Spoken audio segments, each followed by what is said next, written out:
Vande Gurunam Charanarvinde Sandarashita Svatma Sukhava Bodhe Nishreyase Jangalikayamane Samsara Hala Hala Moha Shantye Abahu Parushakaram Shankachakrase Daharanam Sahasra Shirasam Shvetam Pranamami Patanjalim.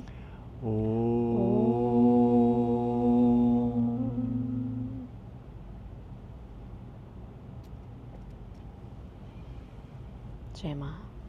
Jema. So today we're talking about lineage and honoring lineage, why lineage is important, and especially talking about the Ashtanga Yoga lineage. So that was the opening invocation to the gurus and to Patanjali. And we wanted to have this conversation because of the untimely passing of Sharath Joyce, Pattabhi Joyce's grandson, who is the lineage holder of Ashtanga Yoga. And Ashtanga Yoga, very significant to both of us because that's how we entered the physical asana practice of yoga through Ashtanga Yoga. So I wanted to have a conversation about our own personal experience and what Ashtanga Yoga means for us. Well, I mean, I began practicing Ashtanga Yoga because it was physical.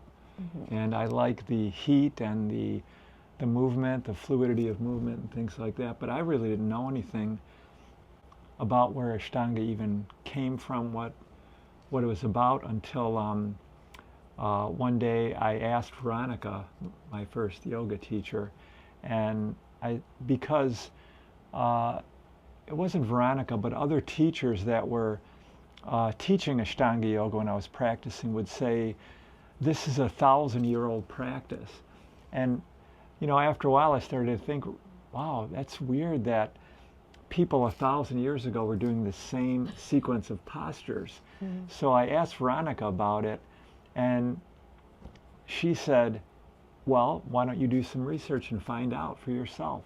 So I did the research, and I only could find that factually, and this is still the case, is that factually the Ashtanga Vinyasa sequence can only be, there's only evidence that it goes back maybe 100, 150 years ago, but we don't really know beyond that. I mean, you know, the teachers that have brought us Ashtanga Yoga, we really don't know because you know, their lineage extends back further and further than we can even evidence factually. But it goes to the palm leaves that Krishnamacharya showed Sri K. Pattabhi Joyce.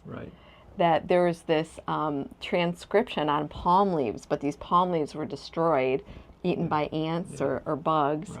But based on the palm leaves, Pattabhi Joyce created the sequence, but also based off Krishnamacharya's teachings of yoga. So it's this blend of his direct teacher's instruction with some ancient scribblings on some palm leaves that created this method, which, you know, the primary series is known as Yoga Chikitsa. Yoga therapy. Yoga therapy. So Yoga Alliance didn't create it. Nobody really created. nobody in modern times created yoga created therapy. Yoga or any sequence of yoga. This was all brought forth from, you know, the ancient traditions, which really, if you're watching this, it's more than likely that your lineage, that all of our lineage goes back further than Pattabhi Joyce. It goes, you know, or Manju Joyce or Sharath. It goes to Krishnamacharya. For sure. And then, of course, if you do some research on Krishnamacharya, you'll find that that he had teachers, which I don't recall the names of his teachers, but he did spend many years studying with his, I think he spent like 7 years studying with his teacher, and then his teacher said, go back and teach. So we can trace our roots back to Krishnamacharya and his teachers. And really, it's interesting how, do you want to talk a little bit about how Krishnamacharya taught and... Yeah, because Krishnamacharya taught one-on-one. And so even though Pattabhi Jois, a 12-year-old boy, came to Krishnamacharya, and Iyengar came as a young boy as well, sick. Right. So he taught 2 different methods, Right. 2 different ways to practice. The breath is the commonality, the breath initiating the movement. But for Pattabhi Jois, a 12-year-old boy, he taught him more physical, flowing, cardio, engaging vinyasa style, which led to be Ashtanga. Whereas Iyengar, who didn't have that endurance, didn't have the strength, he taught him in a very different way that was more precise and slow. It led to a more restorative type of practice and alignment-based practices. So this is also our lineage that we as yoga teachers need to teach to the student that's in front of us what's appropriate. Krishnamacharya also taught and practiced Ayurveda and brought this healing science to his students. So this is very, very rich. And I just wanted to share too that my introduction to Ashtanga, similar, the fact that I liked the physicality of it, because my first yoga class as an adult, I went to a hatha class with a friend, and I was just like, it didn't engage me. It didn't like have any type of experience. And so I went to an Ashtanga class because I heard it was like more intense. And it was Matthew Darling, a student of Sri K. Pattabhi Jois, teaching. And it was when he chanted the opening invocation that I was like, whoa, I used to chant. And I only knew one chant, but I used to chant as a teenager, the mantra that was given to me, Om Namah Shivaya. And so when he chanted, it felt so magical to me, and I saw the practice in a totally different light. Like I knew it was a sacred, very special practice. And that's what really drew me in. And then the physicality I liked as well, because it was moving and fluid and dance-like. And I really liked that. And it challenged the body, the mind, also breath. Everything was a challenge with it. And the competitive nature in me liked that. But the playful nature in me liked the fluidity. But for you, you needed something different. Now, if somebody else that maybe is 50 or 60 years old, they might do what you would consider to be a gentle hatha class, and they might find that challenging. So it's really whatever kind of brings us to that moment or brings us to our edge, right? So yeah, and feels nourishing and healing for us. Yeah. So that aliveness felt very nourishing and healing for me at that time. But going back to the lineage, Krishnamacharya also taught other people different types of yoga, like Indra Devi, for example, was one of his students. I think she was already a young adult when she started studying with Krishnamacharya in India.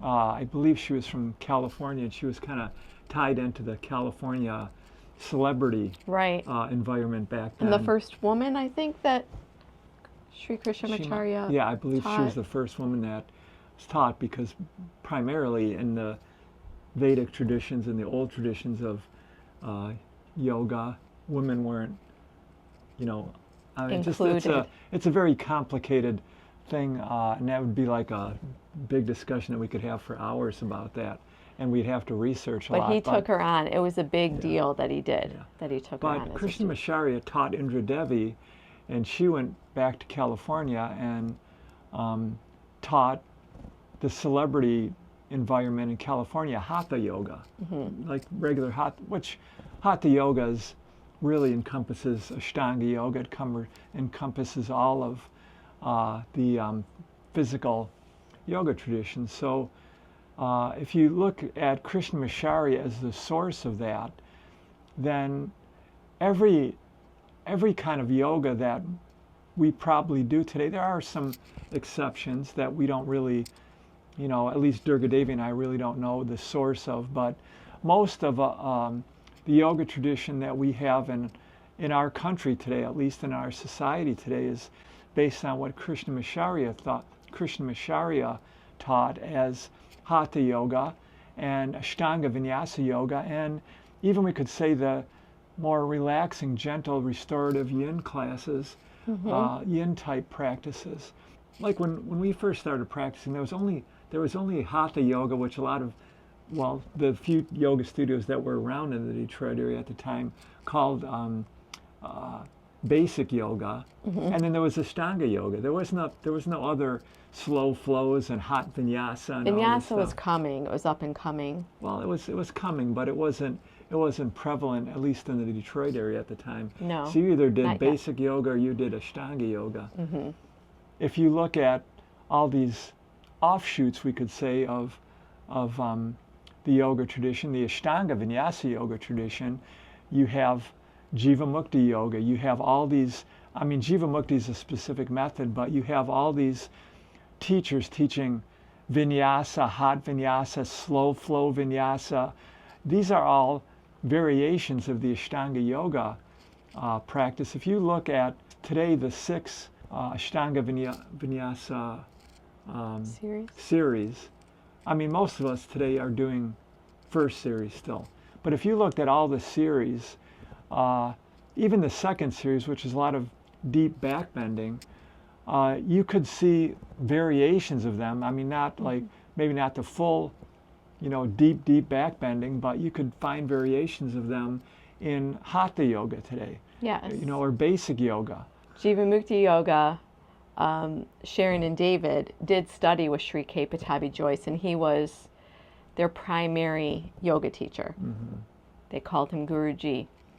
They were very, very close with Sri K. Pattabhi Jois. So a lot of Jiva Mukti was born from that connection, from that lineage. So it's not like they just said, we're going to do this out of the blue. Right. It evolved from their time with their teacher. And Jiva Mukti probably, more than anything else, really brought forth the fullness of yoga, because even in Ashtanga Vinyasa Yoga, at least when I was practicing Ashtanga Yoga, you'd start in mountain pose, you'd do the opening mantra that we just did, you'd do the Ashtanga series, you'd do the Mangala mantra at the end, and that's it, and you'd go on with your day. There is a part at the very end of Ashtanga where you sit in dhyanam, which is meditation posture, for like 5 breaths, and then you do Tolasana or Utplutahi, whatever you call it, and then you do another vinyasa, and then you take Shavasana, do the mantra at the end. But in Jiva Mukti Yoga, they expanded it. So they included Samnata Yoga, which is sound, music. They included scriptural readings from the sacred scriptures of India.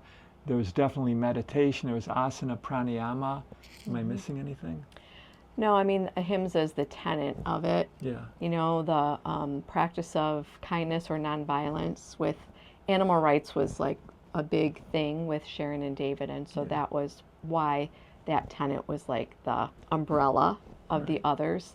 But it's an integrated approach to yoga, which is why I fell in love with it, because the first time I took a Jiva Mukti class, I was in Colorado.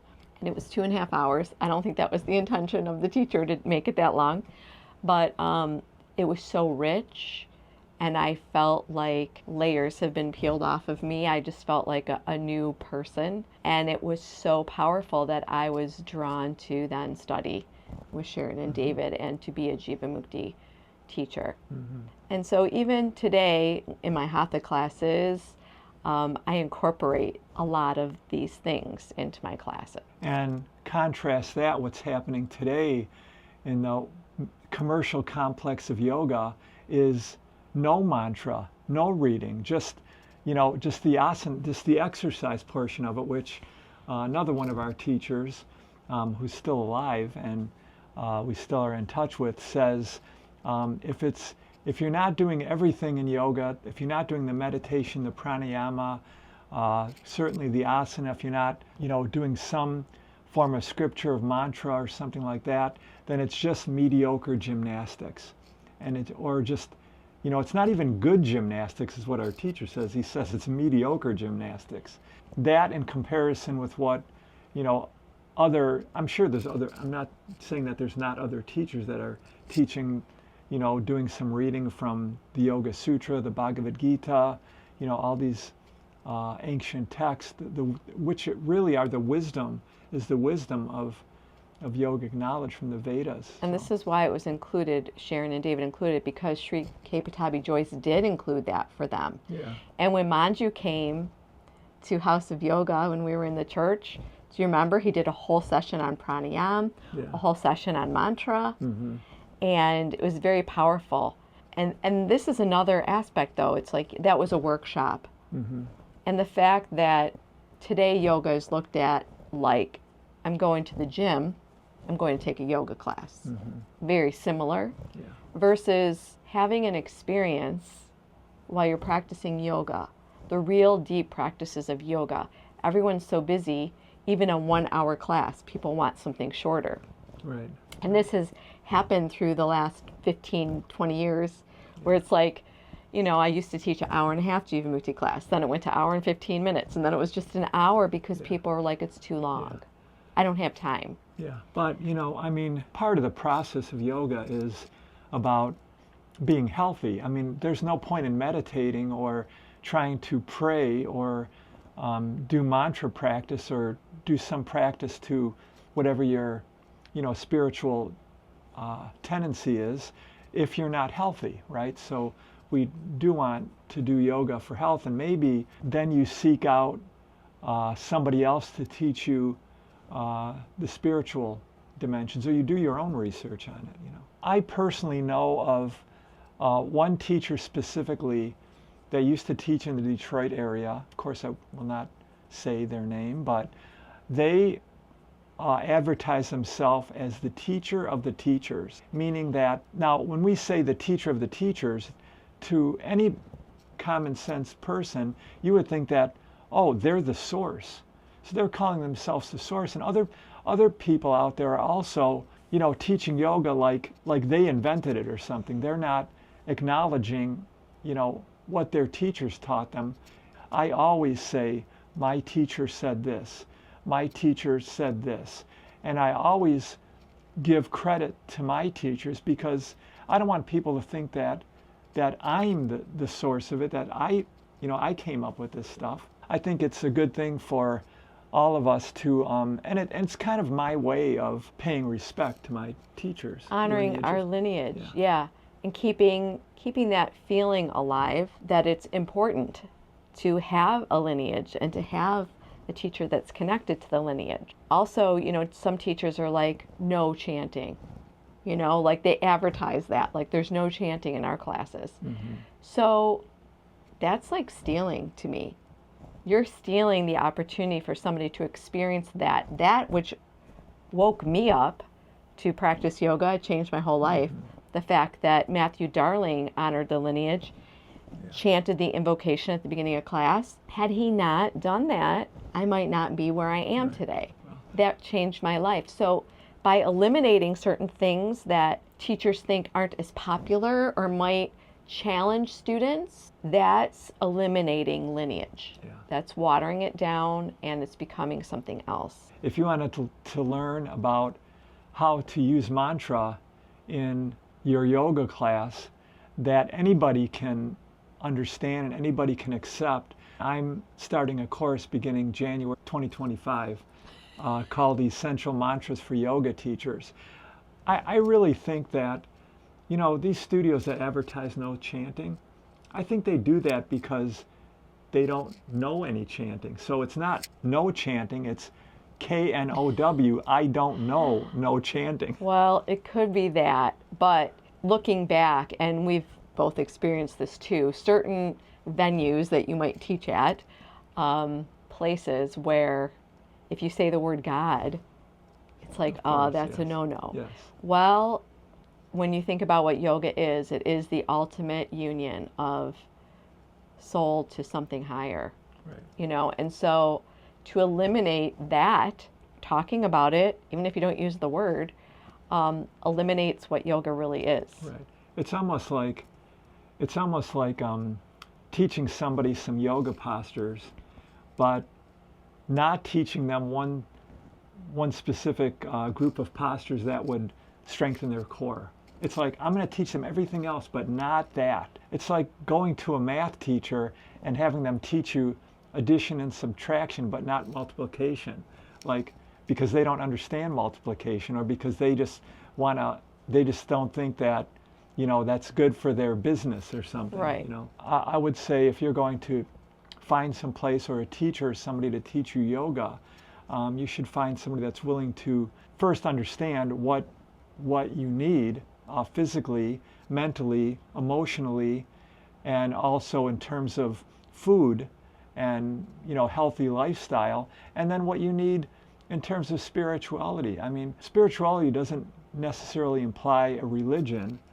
It just, I mean, we're all spiritual beings, and we all, you know, if any of us that have ever laid on a beach at night in the middle of the night and looked up at the night sky and wondered about the nature of the universe, wondered about the stars, I mean, then you're a spiritual person. I mean, you're curious about these things at least. So there's so much to be found in the yoga tradition, and most of the prayers that I teach to other teachers don't even have the word God in it.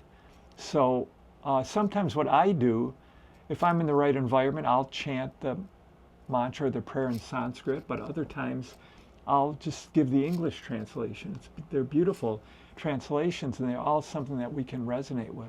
But in terms of our lineage, it's like us honoring our parents. Whether you like your parents or not, or your mom and dad or not, we want to honor the lineage where we came from. So our family lineage is our mother and father, our grandmother and grandfather, great-grandmother, great-grandfather, and so forth like this. So regardless if they were good people or not good people, You're only here because of them. Exactly, You know, exactly. you only have life because they had life. And so similar to lineage, you know, we're only here because of our teachers. Right. We wouldn't be here without the teachers that we've had. Right. And so to understand the importance of that, to respect that, and to want to uphold it, and to want to keep it alive. And part of what we were talking about off camera is, you know, what's going to happen to the Ashtanga lineage, because Sharath was the lineage holder, and Manju's still out there, and we're hoping that maybe Manju will, you know, step up. We don't know though. We don't know enough about what Sharath had going on behind the scenes, because he does have children, if they might be stepping up.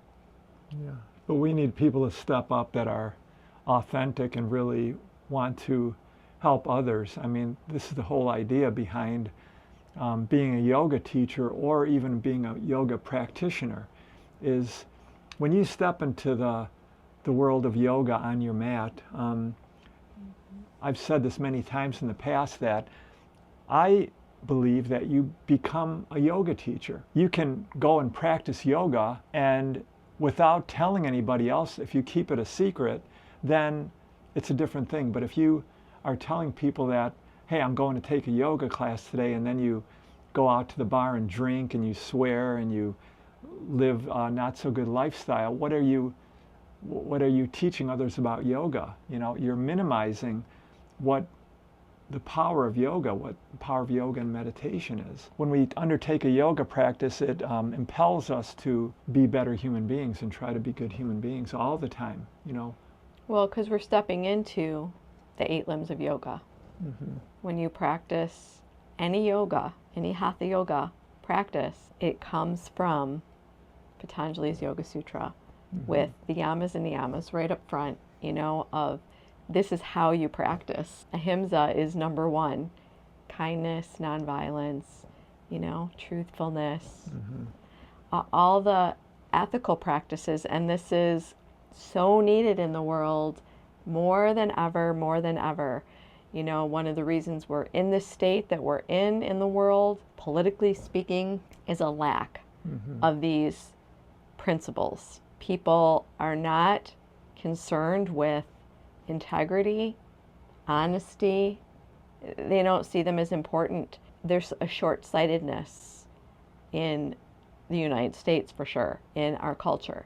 And so to go back and see like what happened, it's a falling away from these principles of being a good person, of caring about not yourself, but the greater good of other beings, human, animal, and of the planet. And so now we're in this really dire situation where yogis need to step up big time and not do things in private, not pretend you're not practicing yoga, but to embody the practice. So the things that Padmaji Sharon Gannon said about Sharath, like he embodied it to a T, always wanting to help people, happy, smiling, peaceful, you know? These are the things that we need. If everybody that, just think about this. I mean, if you look at the statistics, I don't remember last time I checked the statistics, but Millions if you look at how many practicing people yoga. practicing yoga every day, let's just say 10 million people in our country practicing yoga. If all 10 million of those people followed the principles of yoga, not only the physical practice, but the ethical and disciplined practices of yoga that are found in the Yoga Sutra, the 8 limbs of yoga, then what a different world we would be living in today. You know, but sadly, probably, you know, a great percentage of people practicing yoga go to their yoga practice, roll up their mat, go on with their day, and just they're the same old person year after year, year after year, and they never change because they've never really either understood the principles of yoga, or they just don't care about it, or they're not putting effort into being a better human being. So Durga Devi and I, a lot of times we walk at a cemetery near our house, and once in a while, recently in the fall, I think it was, we seen those 2 people had a birthday cake. Yeah. And, you know, they were celebrating somebody that passed away. I think it was probably their child or something. I think it was a sibling. Oh, a sibling. Of theirs. You know, or you might go to the cemetery one day and see somebody putting flowers on the grave of their mother or father. And that is honoring your lineage. So in the same way, we have a family lineage for sure that we can think about. Maybe some of us might even have photographs of our grandmothers and grandfathers someplace on a table in our house. So in the same way, we want to honor the lineage of yoga, especially if you're really involved in the yoga traditions. Then we want to remember and recall that we are in this stream that is literally thousands of years ago. I mean, factually, we could probably date the origins of yoga back 10,000 years, really, and maybe even further back than that, you know, to the ancient Sumerians even. So, you know, we just want to recall that we're in this lineage. Now, as far as lineage, there are teachers, you know, our teachers living or past, their teachers before them, all the way down the line. But also, part of the guru principle is the teachings themselves, which are most important. The teachings that have been understood by maybe a teacher thousands of years ago, and pass that understanding on to another teacher, and so forth to today. So we want to, you know, honor that stream of wisdom, and we don't want to tamper with it. You know, it's always appropriate for us to adjust the teachings to suit our time, so that they're, I don't know what the word relevant. That they're relevant for our time. But we don't want to, you know, say, oh, for our time, nonviolence is not something to strive for anymore. It's not like that. You know, but we want to adjust it for our times. The source, the ancient wisdom itself, must be carried forth. The line of wisdom that's always quoted from Sri K. Patabi Joyce, practice all is coming. That's practicing the complete practice of yoga. It's not, well, I practiced on my mat today, how come I'm not enlightened? It's the 8 limbs of yoga, practicing all of it. And then the unfolding happens over a long period of time. And this is another thing that, you know, when we look at the lineage, how many years the teachers practiced, their lifetime, you know. For Sri K. Pattabhi Jois, he started when he was 12. And he taught and practiced until he was 93. So that's how long. That's how long we need to practice. The sad thing in our culture today is that the authentic practices aren't really being put forth, because really, from my perspective anyway, any good hatha yoga practice, whether you're calling it Ashtanga Vinyasa or whatever, pranayama, things like that, should be bringing us to a point where we're not trying to get enlightened. There's no more seeking, and we just feel like we're blessed to just be alive in this body because this is the only moment. So right, I the think santosha arises naturally. Yeah. All these things arise organically through the practice. But part of the practice is tapas, is effort, is discipline, is consistency, and also, you know, having faith in the process. And so that does involve something other than thinking about yourself. And you know, the other teacher that we forgot to mention, I mean, Krishnamacharya taught, we've already mentioned Indra Devi, Pattabhi Jois, Iyengar, but we haven't mentioned Mark Whitwell, who is still living, who's still a living teacher, still on this planet, still with us. And I still remember one of the first things I heard him say was, stop seeking and start living. And this is his teaching. Now, he teaches very, very simple hatha yoga practices, but you know, he's so immersed in the orientation of our minds to yoga, and he firmly believes, like Durga Devi and I do, is that, you know, our goal shouldn't be to you know, have better six-pack abs, you know, keep our weight down, you know, burn our calories and things like that in yoga. The reality should be that we are, through our practice, through our breathing, through our moving, we are realizing that this is the only moment. And the more we go into a yoga class thinking that, okay, if I do enough yoga, I'll get enlightened, that thinking is not gonna take us anywhere. It's just gonna be a dangling carrot in front of us forever. The real enlightenment is the opening of the heart, the understanding of the oneness, that we are with each other and the universe. And when that happens, that is a state of enlightenment.